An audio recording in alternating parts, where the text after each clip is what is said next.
Hello,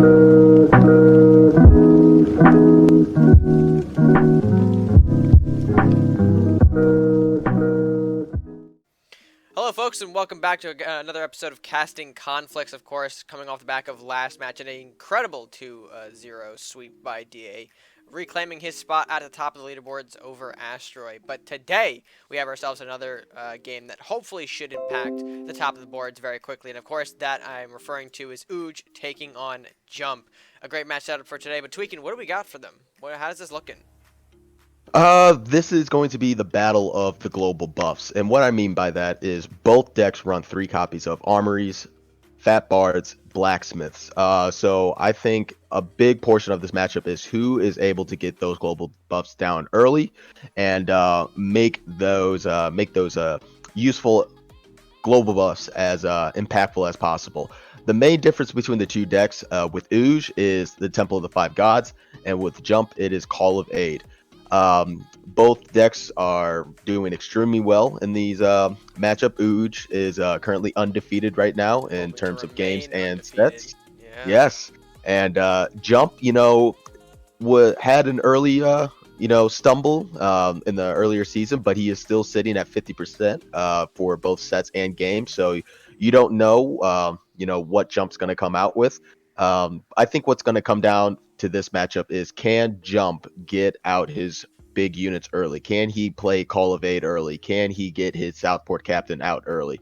And also those centaurs. If he can get a centaur beast to a rage and snipe off 2 armories, or a blacksmith and a fat bard.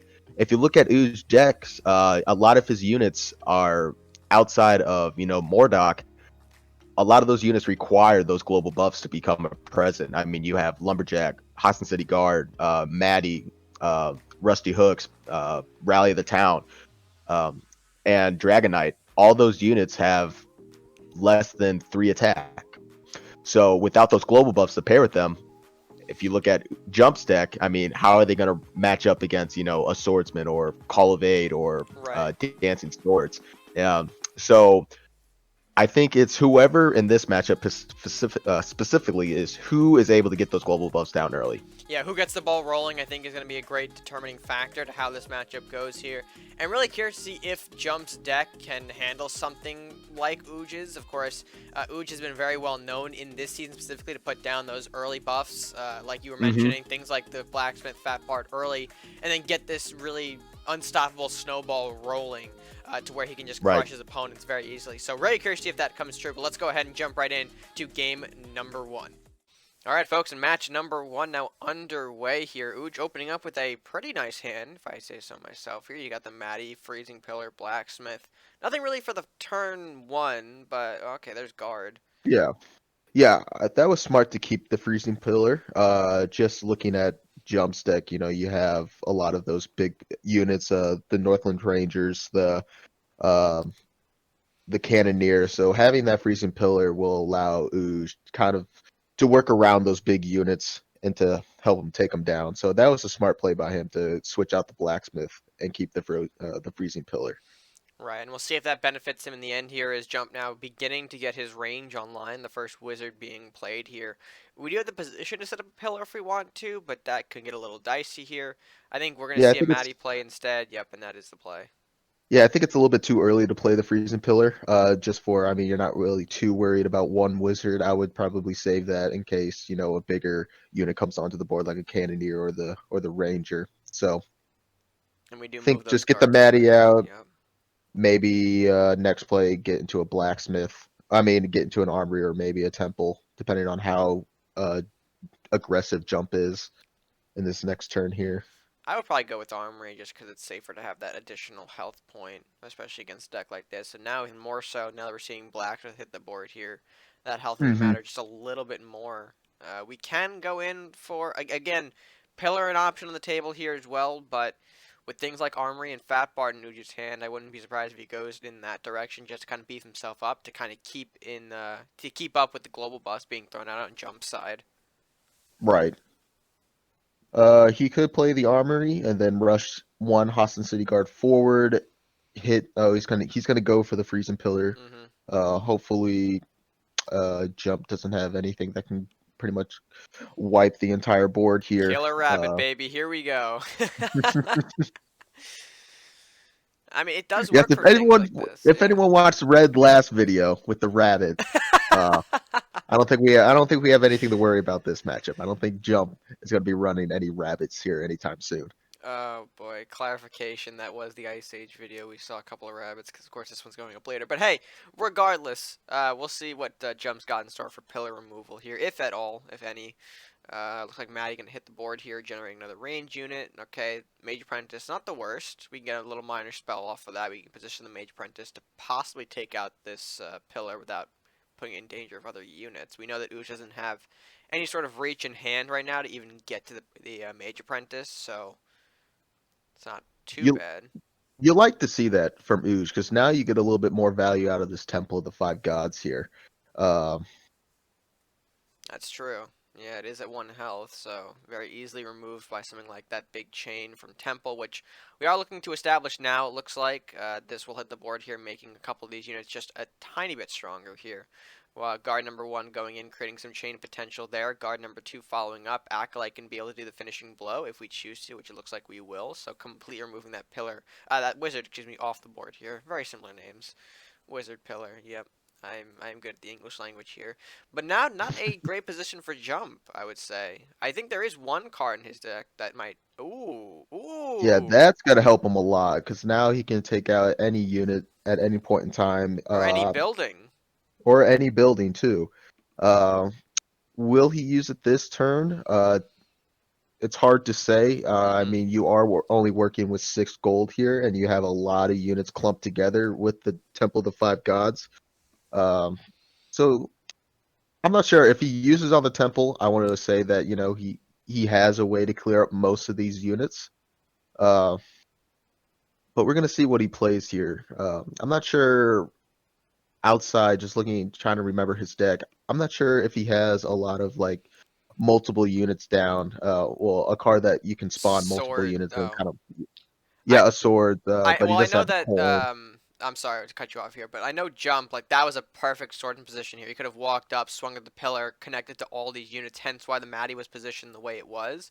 So it's a little unfortunate that we're just missing that 1 gold to pull off something like a big swordsman here. Now we're seeing Jump kind of taking these unconventional plays here, just kind of clear up the board a little bit here to slow things down. It's going to result in another blacksmith loss here. Definitely the apprentice gets killed off here, I imagine. And now we're Hmm. going to set up probably a spawner, or actually, no, just more globals, excuse me. He has to be careful, though, how he does this, because Manicore Spirit Link is in play here. He's got to be able to, yep, hit the Manicore first, generate that, or kill that off. So that way he can not only take out the castle damage to kill the blacksmith, but also do the Mage Apprentice removal, yep, right at the top there, like I expected here. So, yeah, this is, I think, going to be a pretty solid game here for oooje. There is some hope for Jump, but it's slowly kind of slipping away bit by bit here. There's swords which I knew he had in deck here, so that's going to be some good cleanup. But Acolyte going to be able to do a lot of work on that, remove that from the board with no problem at all. And then we'll follow up with probably what, a Hovel Shaman seems like the decent approach here. I don't really see any other play. Okay, Blacksmith. I guess Black's Lumber. I probably would have done with the shaman just looking at our hand. I can understand he wants to get probably as many units out on the board, seeing how Jump is, down on health. He's got a lot of buffs, so he doesn't really need that many units to take out the rest of his health. Mm-hmm. However, if Jump is able to clear up his oooje's initial push here, maybe dissipating the acolyte and then clearing up the zombie and the lumberjack, it's gonna be a little bit hard for oooje to mount a presence now that he has to potentially waste half of his turn drawing into a card No, he's with the throwing out the shaman here. respect, so that looks like it's gonna But be game 1. yeah. Yeah, I figured the play that I was thinking here that would have saved him, which again goes back to that swordsman here. But even then, having the 3rd swordsman in hand might not have been where we were at. Plus, having to dissipate enough gold to dissipate the acolyte to just kind of slow everything down on Hmm. oooje's side of the board here, but it looks like he didn't have it. Wasn't the case, and that does mean oooje slips away with game number 1. Overall, a very strong match from oooje. Again, we haven't seen his deck slow down thus far, so I'm really curious to see if he can keep up that momentum as we go into game 2. But what do you say we go into the post match here and take a little bit closer look at game number 1? All right. All right, folks, of course, welcome back after game number 1. Not a bad game for oooje, continuing his undefeated game streak, as he did quite well against Jump here. All thanks to the good old card that is Freezing Pillar. Absolutely nuts card that was. And it was a shame that Jump couldn't really respond as well as I think the deck could have been able to. With things, I'm looking in his deck right now, things like Elvish, Centaur, even one of those global buffs just a turn earlier to deal with that Freezing Pillar. It just was unfortunate that we couldn't see that response. Right, and it just goes to show how impactful, a building such as Freezing Pillar can be. It really is a nuisance. If you get into that perfect, if you get it into that perfect position, it can really throw a curveball into your opponent. And also, when you pair it with the likes of Lightning Blade and Temple of the Five Gods, it's really hard to kind of maneuver around not only killing off the Freezing Pillar, but doing it in a way where you're not setting yourself up for a big chain lightning. So it's one of those cards where it can be very deadly in the right circumstance, and we saw it in this game. And not only the Freezing Pillar, but I mean the Dirty Acolyte off of Maddie was able to produce so much value just because we couldn't get to it. Really showing how powerful Maddie can be as sort of, even the smaller cards that you think maybe aren't so good for Maddie when you think of it. Things like Acolyte, Mage Apprentice, things that don't get talked about a lot, still provide a huge amount of value in their own way. And it takes really the best players to exploit that kind of value. And I think we did definitely see that from oooje. So just an incredible game for him. But curious to see how Jump responds in game number 2. Tweaking, should we jump right into that one? See how Jump responds? Yeah, let's do it. All right, folks, game number 2 as we jump into it here. oooje's hand not looking as strong as it did the first time around. He'll probably keep the pillar again. Yep, that is, of course, the case. And, we run into our old favorite colors, the yellow, red. Tweaking, what do you think's on the other side of that? Wait, what are you thinking of? I can only assume that there's going to be a lot of burns in this deck to deal with all the global buffs in oooje's deck. Now, I'm not sure if you were paying attention during the little intermission, but oooje actually added 3 rusty hooks and 2 poles. So he's going to try here to get the castle ever so closer to his range, so that way he doesn't have to worry too much about the burns. Now we see a Questing Knight here. There's one of the rusty hooks I was talking about, the new additions to oooje deck. That actually will do quite a bit of work here to remove the Questing Knight, which it looks like, yep, we are going to take here. Both cards going in. The rusty hook setting up in a great position as well to get that hook in there. A little aggressive from Jump, honestly.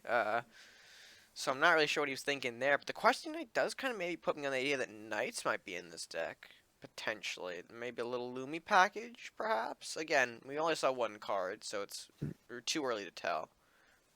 Right. I mean, you can put Questing Knight. Now this kind of just says that we're dealing with a Knight deck, and we have another rusty hooks. Not the card that you want to see here. Yeah, because now I wouldn't be surprised if Rusty runs away. Yeah. With the Armory getting played there, we do lose out on the opportunity to play a second hooks, which wouldn't have been enough to kill the Knight regardless here. So that is a good sort of choice here on Jump's part here. The Knight of Flowers just creating that bigger body to temporarily stop hooks from getting any sort of castle pull early on here. And now going with the Dark Bender, this is going to do some great work here, I imagine, just threatening these hooks, just forcing them back a bit here and forcing oooje to probably play the pillar actually at this point. I wouldn't be surprised if we see a rusty hooks rush to the front here and just freezing off both Dark Bender and the Knight here. That's not the case. Yeah, he's gonna go with the Dragon Knight just to get a little bit more bodies on the board. So when he does play Freezing Pillar, his only attacking unit isn't just a 2 damage unit. He wants to try to get a little bit more value out of that Rusting Pillar, hopefully to take out the Dark Bender in his next turn.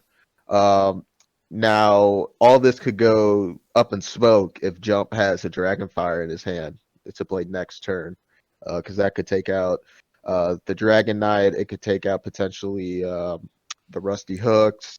If Um, Dragon's Fire is in the hand, I'm sorry to cut you off here, then we would need to focus this turn on just burning out the armory to put everything in that Dragon's Fire range. But as we're seeing now, at the moment, Jump doesn't have it. He goes with the Knight that loses any sort of potential for Blue Fireball. mhm. But I would think armory is definitely a priority here, especially if we were going to be looking for something like what's it called? Oh no, Jump. Oh Yeah. no. Jump did not learn anything from the last Oh game, and no. now he's going to get punished, and it's not going to be pretty. Uh, Yeah, I assume it's just going to be freezing into Maddie for turn here. That's all Uji's got to do.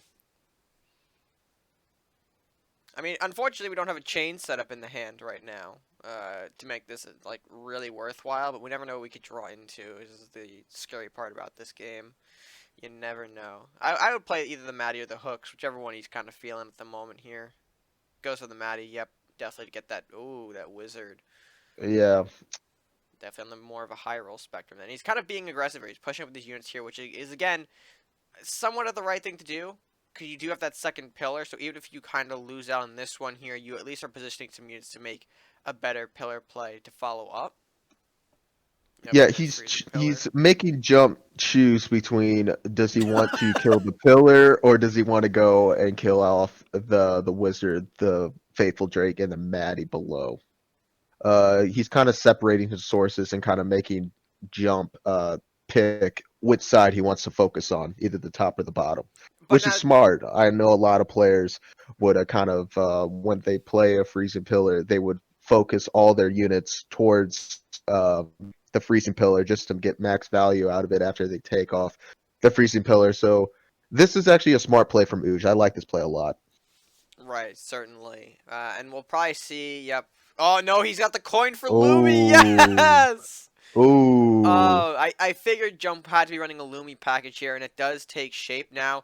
Unfortunately, he can maneuver to get another pillar if he wants to in there, but again, that's a turn wasted for oooje here, in giving Jump a little more room to kind of get out of it here. So we'll see a hooks play. We'll probably see the follow-up pillar. Yep, there it is. right. Which is unfortunate because now we did have to waste a Lumi to now end up in the same position. But does Jump have the second one in hand to deal with this? I want to see that, but I don't know if we are going to. It's Right. oh, it's interesting. At that point, I think if I'm oooje, you have to go with another freezing pillar. I think you invested too much into that initial push, and I mean, you're kind of just banking on he doesn't have another Lumi play. If he does, this could easily get out of hand. Now, you'll probably get a free hit on the Questy Knight with the Mordock, and Hmm. probably will be able to clean up the Darkbender here. Um, so you're not in a too terrible position here. It just depends on what Jump decides to play in this next turn. Oh, He's the gonna play fortify! Fortify. Yeah, you don't see that too often, let me tell you. Oh Uh, my god. and a cleric to help clean up a bit. Yeah, yeah. I mean, Uj is flashing Mordock here, which is the correct play. It is going to be enough to kind of take out what uh, Uj got on the board here. He needs a defender in front of Darkbender to protect that Darkbender just a bit more here, so we'll see if he's got that third card in hand. Any sort of small knight could do. Or Books. Books works too as a defender. Yep, taking out the pillar here, freeing the units up anyway, forcing the wizard to make a choice here that he may not want to. But yeah, I think it's going to be Mordock here for sure. Yep, there it is. Mordock going to get aggressive here. Releases the Banshee. Unfortunately, that's a bit of a low pull there, but still enough to deal with the Darkbender, which I think is what oooje wanted to deal, or do, excuse me. And yeah, we move into turn 8 back on Jump side here. A bit more of a closer game now, Tweakin', wouldn't you say? Yeah, it's I mean both Oh my players god. have three cards, three units on deck. It's a nail biter here. The only thing that oooje has going for him is having that armory. We're gonna see how big that one armory is gonna be for him towards the end of this matchup. Second Lumi, please. Please. I mean, Now we probably. don't know what Jump has in his hand, but Right. that Rally of the Town is actually really good to have. Mm-hmm. Interesting. Uh, Both Knight of Flowers targeting the wizard here. Frog Prince. Okay. oh. So Frogman's a bit of healing on the board here, but will Mordock be left alive and unchecked here going into Ooje's next turn? It looks like that's going to be the case here, and that's a little concerning. I guess what what Jump is hoping for, excuse me, is that Ooje's going to have to backtrack with this Mordock here, but looks like he is going for it. He's being aggressive with it. Cleric heals off that Knight of Flowers, just one more, which is big. It forces it forces the rally to not be as impactful. We'll probably see, yeah, the Banshee's going to have to backtrack it to help clean this up. There's no way that Banshee can really escape on face and do any sort of value here. Now I hope he plays the Rat Hovel to end his turn and not the Sea Witch, because if Jump is able, okay, yes, no. Because if Jump is able to have a Dragon's Fire or any sort of way to clean up like a Flame Storm or No. anything, Ooje's potential next turn to deal with this Frog Prince is only a Rat Hovel. Oh, no. Uh, I mean, it's all just based on what Jump's got here. Oh, he's got the Arbiter that does remove the Mordock here. Okay, that's not good. But if you keep the Sea Witch, all right. You do. Just not really any value out of it. You can If remove he's able the to, Frog Prince resolve with this base Sea Witch, but not kill it off. any global buff, you're able to kill off this Frog Prince. If Jump decides to leave it where he is, Nope. it's Doesn't want to and do there's it. the global buff. There is Alright. the global buff. So, Jump making the correct decision here to push that Frog Prince just a little bit away, so that way we can save it, which is important, because we know his deck runs Lumi. So keeping a Knight like this, excuse me, will be tremendously scary for Ooj going into the later stages. And we know that he's also got a bit of a card advantage over Ooj, too. We know this right is a pretty much dead card in his hand. Nothing, I think, really works with this in his deck unless he miraculously whips out a Mage Apprentice from Maddie. Mm-hmm. This is a close one, Tweak. I think this is the farthest someone's pushed Ooj in a while, and I'm really excited for it. I'm here for it. I wouldn't be surprised if we get to sudden death. These players are going to be a little bit more defensive with their approach, with having lack of draws, lack of.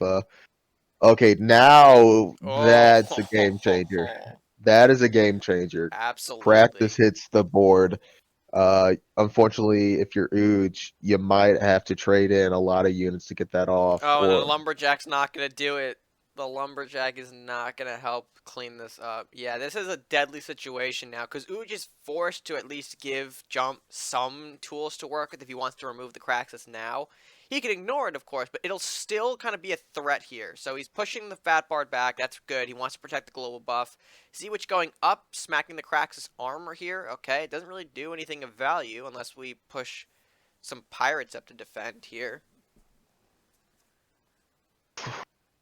This is bad for Ooj. This is absolutely bad.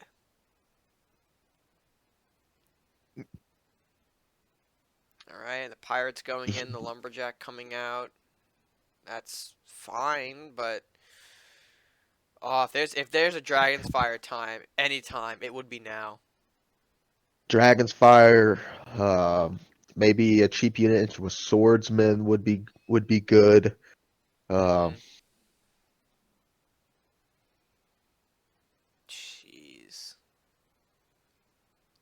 I'm just trying to All think we know is what he's gonna Craxus is gonna get some draw. Oh right, for sure. There's nothing a blue green can do against a Craxus without the use of like a freeze stall to help, like a pillar or a Yenoroth. Okay, Arbiter coming down. Yep, it removes Sea Witch from play. I would have maybe gone for Fat Bard just to slow these units down here. We know that Ooj's deck again works a lot off of the globals, so I'm not really sure if that was the best idea, but I could see, you know, getting a token producer off the board is also good. Of course, Jump did also trade into that Skeletal Pirate right there, so that way he's got additional cards, which is fine. Oh no, another Lumberjack. He's got to put the Lumberjack. Okay, no, he doesn't. He doesn't want to put the Lumberjack in. He's just going to try and ignore Craxus, go for face. Yeah, I think Oosh is he's waiting to take out Craxus with the. He's waiting to get a little bit more buffs or maybe a more powerful unit. He doesn't want to give the card advantage to Jump. That's true. Yeah. I wonder if Jump knows that oooje's last card in his hand is Rite of Awakening. I think he has to. The players at this level have to at least have an idea of the minor spells that they go into the hand. I mean, it was revealed to him, so if he doesn't Hmm. remember it, then that's just a poor memorization on Jump's part. That tempo Oh, came a little bit too late. a little too late here. More so now that we have a fear being in play. The hovel, the last of the token producers on oooje's side, have been wiped out here. We do get the sudden death, so a lot of cards coming into oooje's hand now for the turn, which yielded some good stuff. Dragon Knight, Lightning Blade, Temple, all fairly decent things. He could go for a Dragon Knight Temple to help clear off the cracks, but that's going to cost him a bit more than he would like I think to. he's going to go with a Lightning Blade instead. I Kind of negate the draw, Yeah. body block. But again, we just set ourselves up ever so more for the big D fire. I don't know why I said it like that, but it just felt more impactful like that. Don't judge me. Oh boy. Oosh is back against the wall. Now he does have the castle health advantage. Just from those tokens that chipped away earlier. Oh, and And there it there's the is. dragon fire. Well, we talk it into existence, and there it is. The caster's curse. I think this is all she wrote for Oosh. Uh,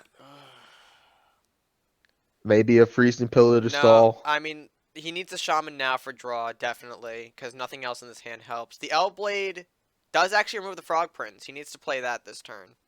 Mm-hmm. Yeah, because it pops the resolve and then Yep. goes, yeah. But this does give Jump, again, room to chip away at Castle, getting not only Castle damage, but Castle healing for himself as well. It's not ideal, but we have to hope that Jump doesn't have the cards to end it at this particular moment. Okay, Bolt. No. Oh, does not want the hovel. Yeah, And the another Frog frog Prince prince. Rush. Yeah, I think this is all she wrote here. Mordock, guard, fun stuff, but not enough. Now he will be able to body block here with the Mordock, but the likelihood of Ooge having some sort of burn, or fear, or It's just depending too on how high. It's just too high yeah. at this late in the game here, especially with all the cracks of straw that he was able to slip in. Yeah, he's already putting out the respect, so he has some sort of burn, global burn, Whether or or not it's maybe another even Dragon's Fire, another Yeah, there's just to gotta hit be his some. castle and But enforce it. this is really interesting. This is I think the first game loss that Oooje has taken here on the series, and man, what a wild match it was to get him to Oh that my god. spot. Ah, Oh my god. He jeez. had every out in the deck. He had 2 fears. He had 2 burns. There Oh was my no way god. Ooch was going to be able to survive. No, no, absolutely incredible here. So with that being said, folks, game number 2 goes to Jump, the first man who has successfully taken a game off Ooj. I'm making a big deal out of it because it kind of is for us here. Oh my Yeah, lord. Oh my god. we're going to see how Ooch responds. A We lot of are. players, when you get that first loss, plays a little something, it has some weight into your mind. So we're going to see if is Ooze going to be able to overcome that, or is he just going to follow the pattern and lose again and potentially lose his first set of the season? Right, but before we get into that, folks, you have to take a look at our post-match here to just see how game number 2 ended up. So let's go ahead and take a look at that right now. Oh, jeez, tweaking game number 2. We just wrapped that up. There's a lot. There's an absolute ton to talk about here. Not only from Jump's deck choices, but also to Ooge's first game loss here on Casting Conflict. Something that I don't think he's done since his debut back in season 1. I'm not sure. I have to go back. But yikes, that was a hell of a match. Right, and Knight decks, it's hit or miss with Knights, because we see that Visaven runs his Knight deck, and we see how much he struggles against opponents using his Knight deck. But with Jump, he was able to completely, I don't want to say completely dominate, but have a good standing against Ooge deck when you can get off that Luminaris. Hmm. That is just a huge play.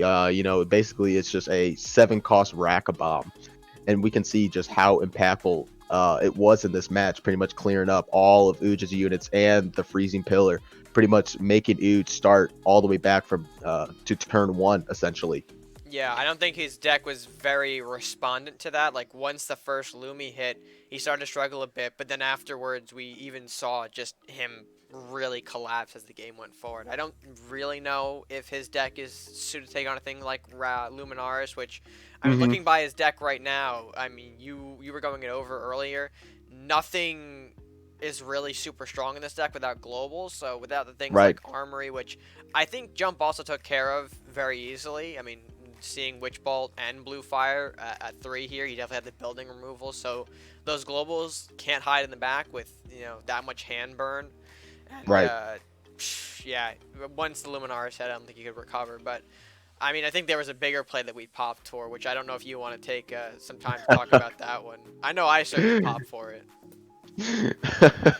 I'll let you do it. I'll let you do the honors because we Uh, rarely ever see this card being played. Even yeah. even at the top level, you don't really see this card being played because it's so situational.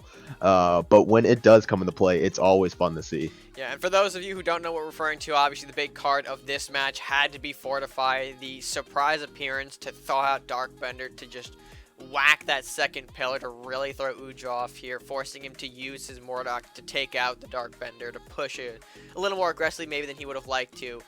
Regardless, man, Fortify coming in absolutely clutch here for that Darkbender play. I don't know if Jump had the removal for it in hand at the time, out of hand to deal with that Hmm. pillar, but Fortify, I definitely think that did the job. And man, kudos to him for just pulling through with that card. Absolutely incredible. You love to see it here, and it really goes to show that in the right hands, in the right player's hands, I should say, any card can be an absolute monster.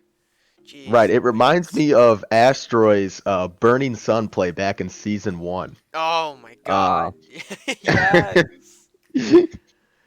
uh, it's just when you see those type of cards where it's those cards that are situational cards that they don't make an appearance in every deck, but when they do, and you get a max value out of it, it's always fun to see. It always throws a curveball into the matchup, so it's always fun to see those cards get a little love.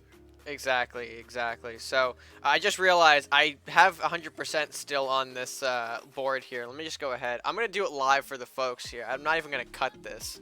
We're gonna, Oh, we're gonna just, as I quickly do my math here, oooje drops from 100% win rate to an 83% win rate. I have to 83% win rate. Yeah, there we go. Absolutely incredible. Yeah. So with that being said, Tweakin, we now move to a game 3. Unfamiliar territory for oooje here. Do you want to see how he brings it back? You want to see how he does in I'm game number excited. 3? All right, let's I'm let's excited. let's go ahead and get to that game at number 3. All right, game number 3, folks. This is unfamiliar territory for oooje here. So let's see how he does as he whips out the red-green Grimthals. All right, I'm here for it. Tweaking I how? think I think this is just going to be kind of a different variation of the first deck we saw with the addition of Grimthal pairing with Mordok and Sea Witch.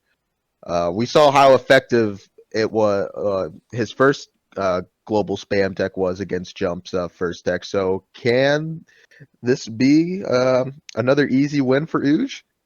I'm not sure. I'm not sure. Time will tell. We do know that this deck unfortunately does not have the pillar stall that the first one had, so things like range are going to be a little bit harder to remove here. Oh no, that's not what we want to see. There's an Arcfire. That screams Arcfire. Mm-hmm. Oh boy, I Uh, think if we are Jump, we have to kind of pick off a Lumberjack here. As much as we probably don't want to, yeah, we don't know that he's got Arcfire, so just makes sense we shoot Arcfire on the, no. I think oooje is thinking with the color combinations, the likelihood of Jump being able to buff up the Uh-oh. oh, a little buggy here. Um, It's gonna be a little hard now to see No, where there everyone you go. stands. Okay, there we go, there we go. We breathe them life back into the game. Uh, as I was saying, with the color combination and with the cards that Jump has, I think oooje is realizing that the Mage Apprentice isn't going to be able to get too out of hand, and oooje can be able to easily deal with that later in the match. So he'd rather just get the Unholy Altar out and get some more units on the deck. Yeah, and it makes sense here. Now we're seeing Eater going into the Lumberjack here, so now it will be a little more valuable to jump. It won't just disappear from the board, which is always great to see here. We do have a couple of oooje options, though. We've got Darkbender, Armory, Sea Witch, all decent cards here, and Rusty Hooks to a degree, but I would get the uh, Darkbender out. yeah, Darkbender I think You is need a unit. You need a especially good. unit that isn't susceptible to uh, a companion. And I mean, yes, the armory is good, but is it good right now? Uh, Questionable. you're only able right because I mean your next play, depending on what you draw next, is a rusty hook. Uh, so we're gonna see. We're gonna see if that was the correct move. I mean, it does make things a little more interesting here. Oh, Ooh, ooh. jeez. Now All that right, so that's gonna be Major a Prince is a little bit fairy. oh, uh-oh. Misplay? I think that might have been a misplay.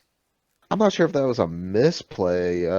I mean, we can't really get over with Arcfire at this current hand, so I mean, it is somewhat useful, but I don't think that was Jump's intentional play, which is not exactly what you want to see here.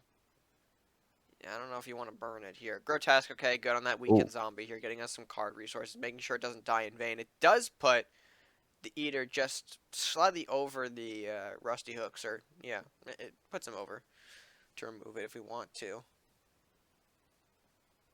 Oh, get something like Rampage though. yeah, any sort of defensive buff will allow the Major Prince, and that is not what we were looking for. That is what we're looking for, though. Um, I still Mm, think it's going to die if it trades with the Rusty Hook. Yep, yeah, Jump might even run it back, thinking that it's going to survive. Or maybe he'll try to take out the that's Armory or the Unholy Altar.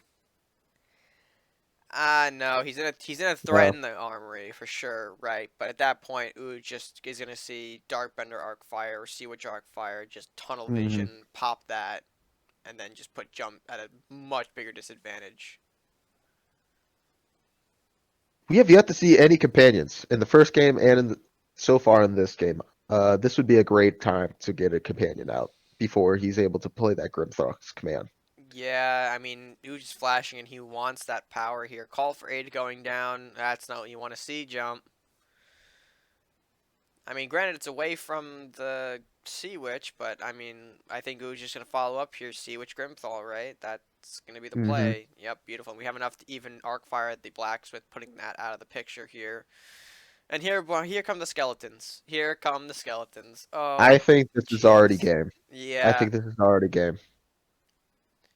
I don't think Jump's got the removal for this. Not, especially not in green white. Unfortunately, Hmm. the trade in, I think, with the Rusty Hooks definitely cost him. You know, that Arcfire was sitting in hand for so long, and it came out at the exact moment it needed to. But yeah, I don't think there's anything else that we could see. We could see a swordsman, mind you, but without the rampage, it's not going to do as an effective cleanup job as I think it needs to here. And plus, there's just way too many Right. bodies on the board, too many healthy bodies on the Healthy board. bodies and the way that they're positioned, Yeah, you're only going to be able to take out two at the most. two at a time per swing, right? Which is again not what we want to do here. It is in hand, that is Hmm. great, but yeah, not Jump's game here, as we're gonna see probably. No, Another one for good measure. I Why mean not? it doesn't really do anything. It's just gonna flash at you the fact that you can't summon more just based on how Sea Witch works. And we're not even gonna end it off with Sea Witch. We're just gonna end it off with a zombie. Oh my lord here, and that means Ooj walks away with another set win here, but his undefeated game streak comes to an end. Quite an interesting set here. Quite an interesting bit of back and forth between these two players. And really excited to actually go forward and talk to these guys a bit more. But before that, we do have to get into our post match here. Take a look at how game number 3 went. So let's go ahead and jump to that right now. And we're back. Game number 3. Unfortunately, not going Jump's way here as oooje walks away, still undefeated in sets. But hey, I would say not a bad showing for oooje at the very least here. He's able to come back, show us that even a game loss can't really throw him off his game as he comes back strong with a deck that we don't see often here. Grimthal's Command making an appearance here, making some funny see which plays happen, and I think one that just Jump was not able to deal with effectively here. Yeah, he said, "I see your fortify, and I will raise you with a Grimthal's command." Um, Jump did have a great early presence, being able to get off that Centaur early to take out the Rat Hovel, which I'm pretty sure we didn't see any companions in the first game. So it's nice to see, those companions have an impact in the last game. Unfortunately, he had to pick whether to take out the Unholy Altar or the Rat Hovel, and at the time when there was no global buffs on the deck, I think he did make the correct choice of taking out the Rat Hovel, because compared with the rats to the zombies, one extra movement, and they are able to attack as soon as they are spawned, whereas the zombies have to wait a whole turn after they spawn. So I think he made the correct choice. However, towards the end, oooje was able to get out his global buffs. He was able to, and I mean, just that Grimthal's command pretty much sealed the deal, being able to spawn 4 skeletons. Now, I was thinking that oooje might wait to play that on the Mordok, just because, the Sea Witch having low health, he could easily be sniped off by any companion, whereas Right. Mordok, it's a little bit more tough to eliminate him. However, oooje made the correct play, and getting that value when he can, and It paid off. ultimately that Yeah. won him the game. Yeah, and it's unfortunate too because Jump had that really great mid game, pulling off the Eater from Maddie and then making it more valuable with the scope and the rampage. But just that arc fire, Hmm. man, that arc fire can really jump on you out of nowhere, and with things like Acolyte and Sea Witch in the deck, it just becomes so much more impactful doing that 4 instead of the 2. Just enough that the Eater unfortunately bit the dust a little too soon. Right, and also the positioning towards the end with oooje. We saw that Jump played a swordsman, and the way that oooje positioned Oh right, his yeah. units allowed him to pretty much seal the game, because Jump was only able to take off, no matter where he moved that swordsman, only 2 skeletons. Now, I'm curious. I don't think we asked him just yet, but I was wondering if this was a turn 8 play instead of a turn 7, would we have seen a swordsman rampage play? I think so. I honestly think that, especially against Swarm decks, Jump's best hope going into this was a Swordsman Rampage because it could do so much AoE control for him. Hmm. Just being able to clear out so many zombies, so many rats in one swing, instead of wasting so much time clearing them off one by one, which allows oooje to just push a bigger swarm down onto him. The Swordsman definitely would have been the play here, and again, would have loved to see Rampage, but I think the way that he had positioned the zombies, like you were mentioning here, and just because ooje's swarm presence was a bit faster than Right. Jump maybe had expected, I think that's what put oooje over in this set. So, Right. Well, regardless, it was a great matchup of between the course. two. I'm sure we'll see these players make a deep run towards the end of the season. I wouldn't be surprised if both of these players make it into the playoffs That's come what I'm the end of the hoping. season. That is what I'm hoping here. We know that oooje is probably most likely definitely looking for a top 1, top 2 slot here. Jump's going to have to do Hmm. some fighting. Jump, I will admit, has to do some fighting here, but I have faith in him. But with that being said, let's go ahead to the players to see how they're feeling after a tough 3-game set. All right, folks, we're back after a look at game number 3. Back with both players after a pretty incredible set. I have to admit there. Jump, unfortunately, not able to take away with or walk away with the set, excuse me. But you were able to do what no one's done so far and taking a game off of oooje. How do you feel about that? Yeah, my second game, always, always pretty good with the counter picks. Mm-hmm. Um, Unfortunately, the third one had a beastly moment and didn't count my gold right. So that was a thing. We wondered, like, I guess the idea was scope rampage, right? But I think Yeah, you just yeah. tunnel vision into that and just played scope. Yeah. Oh, I totally thought it was turn 5, and I was like, oh yeah, ready to go. And it totally cost me the game. Uh, I blew it. I could have done a much better play if I didn't think it was turn 5. Anyway, so going back to that, that actually, happened. Yeah. I was just gonna ask here. You pulled a Magic Eater, right, in that game 3, and me and Tweaking were actually thinking to ourselves here, how well does your deck adapt to a Magic Eater pull from Matty? Because I assume obviously that's not your first choice, and the Yeah, deck it's can be a not great. little wonky with just the unit to spell ratio. Do you find that like Magic Eater is just something that you just never want to see from Matty pull, just with that deck specifically, or? With this deck specifically, yeah, I never want to see it. Okay. It's almost worse than a Professor Head. No, Saurus. Saurus. Right. RedMaster Saurus, yeah, because he's just. I mean, maybe they're on about the same level. My deck's not built around it. I don't carry that many spells, and I would so much rather have any unit with ranged attacks. And like if you could imagine, instead of pulling the Magic Eater, I had pulled something like a wizard. A Bestial Rage or a Dwarven Scope would have completely slowed down his attack, and it would have been a more drawn-out game. And that's what my win condition needed to be was, okay, get past his early game rush and deal with the buildings as they come. And then I was going to be able to make it, but I unfortunately got the Magic Eater and it was toast. Yeah, and unfortunate luck with the green-white today, both in game 1 and 3. It seemed like 3. Now, I hate to cut you off, No, but yeah, when go you for played the Dwarven Scope on the Magic Eater, you said that you made a mistake. Yeah.